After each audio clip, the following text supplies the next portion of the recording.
Buenos días, mi nombre es Víctor de la Luz. En este momento estoy haciendo un postdoc en el INAUE con Miguel Chávez y Emanuele Bertone, igual ahí en el grupo de atmósferas estelares. Y bueno, pues nada más tengo 20 minutos para platicarles todo mi trabajo, y ayer hablé con el ingeniero de audio y me dijo que tienen un sistema dinámico de ecualización de voz. Entonces si uno habla muy rápido se corta, entonces voy a tratar de hablar lento. Normalmente hablo muy rápido, pero bueno. Entonces este trabajo es una continuación de mi trabajo de tesis de doctorado, que le inicié en geofísica con Alejandro Lara. Y bueno, ahora ha evolucionado un poquillo, ¿no? Entonces, vamos a ver. Entonces, la primera vez que vi la cromósfera, pues dije, bueno, es un trabajo muy fácil, ¿no? Pues es un aro rojo que se observa ahí en los eclipses solares, ¿no?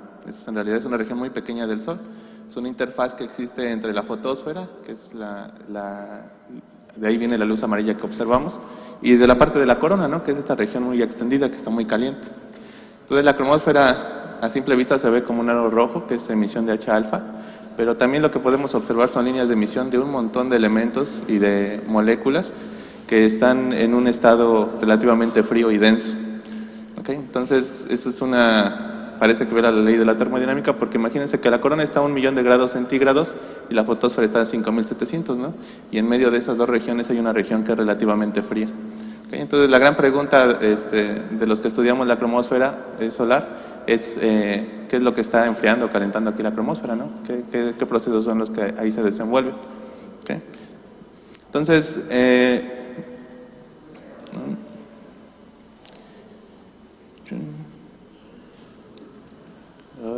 la siguiente. Creo que ya no funciona. Ahora creo que este es el que, si lo haces muy lento, ya no funciona. ¿No? ¿No? ¿Sí podrías pasar la siguiente? Es que creo que no estoy poniendo atención.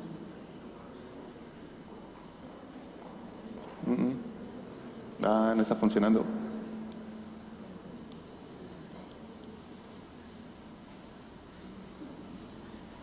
Bueno, mientras les sigo platicando, ¿no? Entonces, pues la cromósfera es una región muy pequeña, tiene aproximadamente entre 2.000 y 3.000 kilómetros de diámetro, ¿no? Es una región muy, muy pequeña si la comparamos con respecto pues, a la corona y a la fotosfera, ¿no? Ahí se desenvuelven también algunos procesos, por ejemplo, lo que observamos ahí, ¿no? Son unos loops. Creo que son las pilas de esto, porque creo que ya ni el láser funciona así. La siguiente, por favor.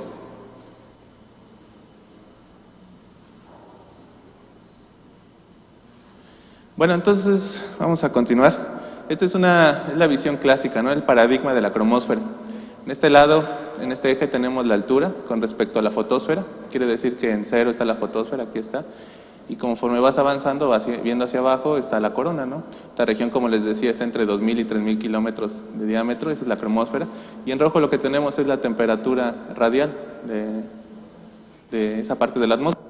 En azul lo que tenemos es la función de contribución de diferentes líneas de emisión en el milimétrico. Entonces, esto lo que estamos observando se conoce como la propiedad tomográfica del milimétrico en la cromósfera del Sol. ¿Qué quiere decir? Que conforme vamos aumentando la frecuencia, nosotros vamos a poder observar regiones más internas de lo que es la cromósfera. Aproximadamente a 1 milímetro podemos observar una región que nosotros conocemos como el mínimo de temperatura. Es la región donde el Sol llega de la atmósfera solar llega a un mínimo, y es aquí donde están conviviendo la molécula del CO, el hidrógeno tibio. Y lo que se pensaba anteriormente es que si nosotros observábamos en cierta región del milimétrico, nosotros podíamos observar esta parte de aquí, ¿no? La podíamos correlacionar. Sí, la siguiente, por favor. Sí. Ok, esa ya es la última. Bueno, entonces, ¿por qué nosotros queríamos,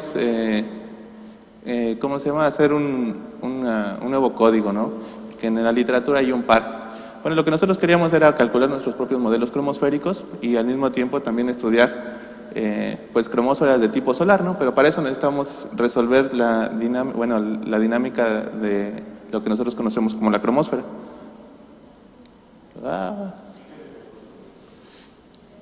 No funciona.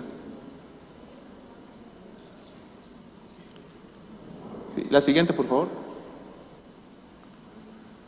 Bueno, entonces, ¿qué es ChromoStar? Bueno, es un código que calcula los perfiles radiales de presión, de densidad de hidrógeno, a partir de un perfil inicial de temperatura y, bueno, también de densidad de hidrógeno y de velocidad de turbulencia. Usamos una aproximación de equilibrio hidrostático y resolvemos la ecuación de transferencia radiativa, pero esto es muy importante. Nosotros estamos tomando en cuenta la radiación en el espectro milimétrico como entrada para nuestros modelos. Aquí tenemos esta es una simulación que ya corrimos hace algunos años. Esta es la superficie solar, esto está a 40 GHz y se alcanza a distinguir un poco de abrillantamiento al limbo alrededor, ¿no? Esta simulación la hicimos utilizando una cosa que se llama la red cromosférica, que es una diferencia de brillo en H-alfa principalmente. Entonces, voy a explicarles más o menos cómo funciona el código y los resultados, ¿no?, que hemos obtenido. La siguiente, por favor. La siguiente.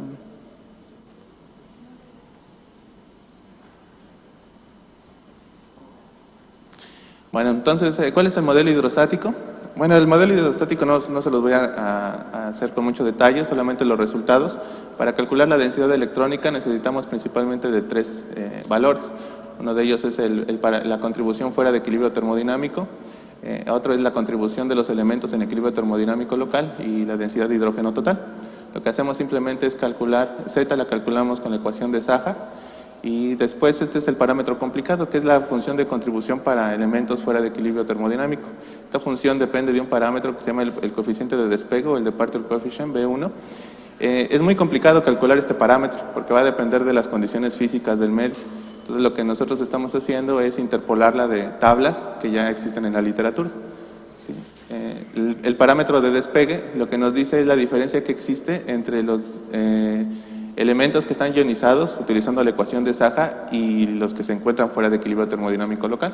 Si esto es igual si B1 es igual a 1, significa que el sistema está en equilibrio termodinámico local, pero si es mayor o menor a 1, nos indica que el sistema está fuera de equilibrio. Sí, la siguiente, por favor.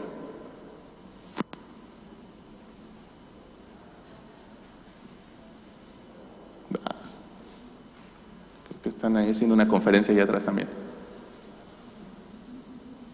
Sí, la siguiente, por favor. Bueno, entonces, ¿cómo funciona? Nosotros tomamos un valor inicial de un perfil inicial, lo que sacamos a una altura h. Nosotros leemos la densidad de hidrógeno, temperatura, presión, velocidad de turbulencia y un modelo de metalicidad.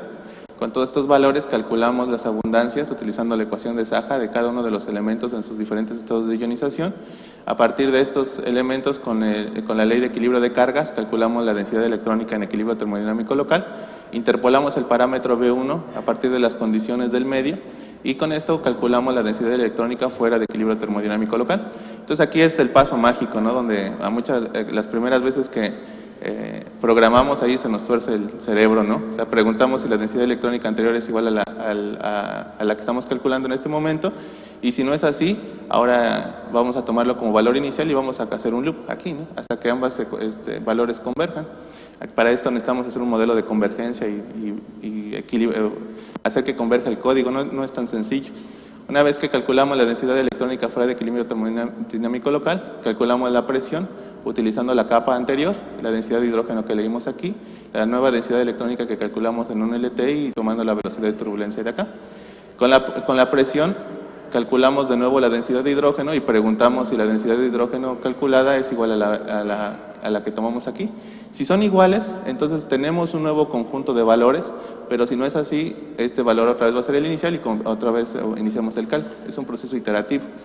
Si nosotros estuviéramos calculando el parámetro B1, este proceso tardaría posiblemente días en completarse, pero como estamos utilizando las interpolaciones del parámetro B1, esto se puede hacer en cuestión de segundos. Es extremadamente rápido. Sí, la siguiente, por favor. Bueno, una vez que tenemos los perfiles radiales de densidad, temperatura y presión, lo que vamos a hacer ahora es calcular la ecuación de transferencia radiativa. Lo que hacemos es que de la ecuación clásica, utilizando estas cuatro aproximaciones, que es una atmósfera plana paralela, una línea de visión, una sola línea de visión, una función fuente constante y la regla del trapecio, llegamos a una solución numérica que es discreta. Entonces lo que tenemos que hacer ahora es calcular las posiciones, que son las posiciones, calcular la función de opacidad y bueno, tener una función fuente, ¿no? Aquí no se alcanza a ver la otra parte de la ecuación, pero es una ecuación discreta y se puede resolver fácilmente. Ahí el problema otra vez es el tiempo de cálculo. Sí, la siguiente, por favor.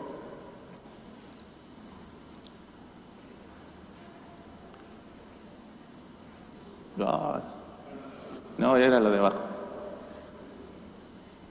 Es que está muy complicado así.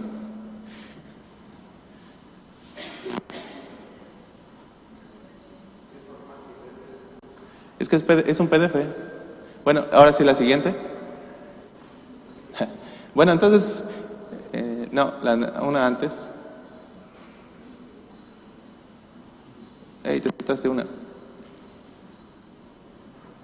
Bueno, entonces, ahora lo que tenemos que hacer es calcular, para poder hacer una imagen, lo que necesitamos es calcular un montón de trayectorias, ¿no? Entonces, lo único que hacemos es, a partir de la definición de una imagen y la distancia a la que la queremos, calculamos un par de ángulos y con eso calculamos la intersección del píxel con la línea, con el observador, y a partir de la línea de visión intersectamos los perfiles radiales y en esta trayectoria podemos calcular la ecuación de transferencia radiativa. Como podemos calcular estructuras tridimensionales pero utilizando una integración lineal. La siguiente, por favor, ya es muy rápido, ¿no? La siguiente, por favor. Bueno, para las funciones de opacidad utilizamos estas 4 ecuaciones, que es la ecuación clásica de Bremsstrahlung. Se puede leer mejor al revés, es la interacción de un electrón con un ion. Lo que se genera es un fotón. Igual, estas dos opacidades se conocen como las opacidades de H-. La gente lo hace indistinguible, pero en realidad son dos procesos, ¿no? Uno es el photodetachment, que aquí lo que ocurre es que se ioniza el hidrógeno, y en el otro caso no se ioniza, pero en ambos casos se genera un fotón de baja energía, que es el milimétrico. Y finalmente el Bremsstrahlung negativo, que es exactamente igual al Bremsstrahlung, pero en lugar de un hidrógeno ionizado positivamente, es con un negativo. La siguiente, por favor. Bueno, ¿cuáles son nuestros resultados? No les voy a presentar nada más 4 resultados. Uno de ellos es calculamos un espectro sintético en el milimétrico. Aquí no se alcanza a ver otra vez el eje X. Esta es la frecuencia y esta es la temperatura de brillo. Y lo que nosotros observamos es que si hacemos los cálculos en equilibrio termodinámico local o fuera de equilibrio termodinámico local, prácticamente el espectro se ve igual, ¿no? Esto no es, al principio pensamos que era una coincidencia, pero no es así. Si nosotros utilizamos non-LTE, internamente la ecuación de transferencia se comporta diferente. ¿Qué quiere decir? Que la altura de la emisión varía dependiendo si usas LTE o non-LTE, pero en la temperatura de brillo parecen indistinguibles. La siguiente, por favor. El otro cálculo que hicimos fue calcular el radio solar y el abrillantamiento al limbo. Acuérdense que en óptico, en la fotósfera, lo que se observa es un oscurecimiento en el limbo. En el caso del milimétrico es el efecto contrario, se observa un abrillantamiento. Otra vez aquí en el eje X tenemos la frecuencia en gigahertz, en el eje Y tenemos la altura con respecto a la fotósfera, aquí son 2.000 kilómetros, 4.000, 6.000 kilómetros, y en colores, la escala de colores, tenemos la temperatura de brillo radial con respecto a la temperatura de brillo central. Entonces, por ejemplo, en esta región, que es entre los 2 y los 10 GHz, lo que nosotros obtuvimos es una región donde tenemos el máximo abrillantamiento radial, ¿no? De 8 veces lo que nosotros observamos en el centro. Esta gráfica es importante porque nos permite tener un parámetro para corregir la temperatura de brillo calculada en el centro del disco. Ahora lo que podemos hacer es calcular la temperatura del centro y le aplicamos una función de corrección para poder calcular exactamente cuánto flujo, ¿no?, hay con respecto al radio. Y la otra, también podemos sacar el radio solar. Acuérdense que el radio del Sol depende de la frecuencia. Entonces, entre más bajas frecuencias, el radio comienza a aumentar. Entonces, con esta gráfica también podemos calcular el radio del Sol, ¿no? La siguiente, por favor. La siguiente. Es otra estructura que encontramos, es igual, esta es frecuencia con respecto a la altura, igual para la fotósfera, pero ahora lo que estamos graficando es la opacidad local. Normalmente los trabajos utilizan la opacidad total, pero lo que nosotros encontramos es que si calculamos la opacidad local, vamos a darnos cuenta de que existen 2 regiones de emisión. Otra vez, esta es la frecuencia, la altura, y por ejemplo, más o menos por aquí están los 100 GHz. Lo que ocurre a 100 GHz es que los fotones se generan aquí, después pasan por una región transparente de la cromósfera y posteriormente son absorbidos y después remitidos en esta región. Lo que se creía anteriormente es que a estas frecuencias, estas son observaciones, en estas frecuencias lo que nosotros estábamos observando era la región del mínimo, pero resulta que no, lo que nosotros estamos observando es solamente la parte alta de una estructura que nosotros llamamos la cavidad solar milimétrica cromosférica, ¿no? Y si nosotros pintamos las observaciones en la misma gráfica, nos vamos a dar cuenta que sigue esta caída, ¿no? O sea, ¿qué quiere decir? Que pudimos entender la morfología del espectro milimétrico, ¿no? Esta caída no sabían bien por qué pasaba, pero es por eso, no es una caída en la función de opacidad local. La siguiente, por favor. Sí, es un par de láminas más. El siguiente estudio que hicimos, no, la siguiente, por favor. No, es al revés. Perdón, a la otra uso, ¿cómo se llama para hacer presentaciones en Windows? PowerPoint. La siguiente estudio que hicimos fue variar el perfil de temperatura radial del Sol. Lo que hicimos fueron 2 perturbaciones a 500 kilómetros y lo que hicimos fue calcular otra vez esta estructura, la cavidad cromosférica. Y lo que encontramos es que, aunque variemos mucho la temperatura radial del Sol, lo único que va a ocurrir es que la cavidad se va a hacer más profunda. ¿Esto por qué ocurre? Porque cuando baja la temperatura, la cantidad de iones disminuye. La función de Bremsstrahlung depende de la función depende de la cantidad de iones que existan. Entonces, pero el espectro permanece inalterable, ¿no? ¿Qué quiere decir? Que la cromósfera en la región del mínimo no se puede observar con el milimétrico, ¿no? Entonces es un cambio de paradigma porque normalmente se utilizaba para probar este tipo de modelos y resulta que no sirve, ¿no? La siguiente, por favor. Ya casi termina nada más. Bueno, este es el flujo de los tres. Este es un modelo de Kurux. El azul es mi modelo y esta línea es un cuerpo negro. En flujo parece ser que no hay diferencias entre la cromósfera, la fotosfera y el modelo, un modelo cromosférico. Y ya la última, por favor.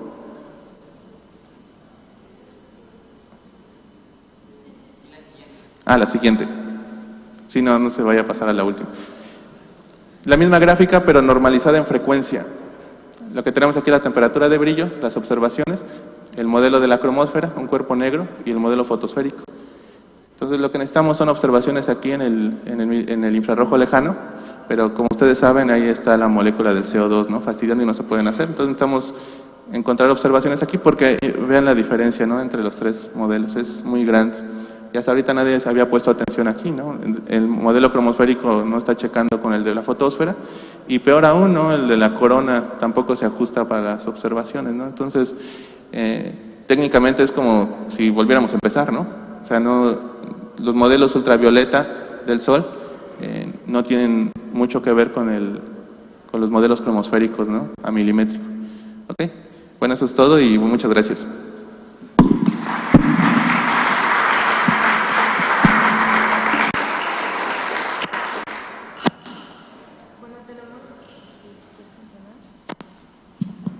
Tenemos tiempo para una pregunta.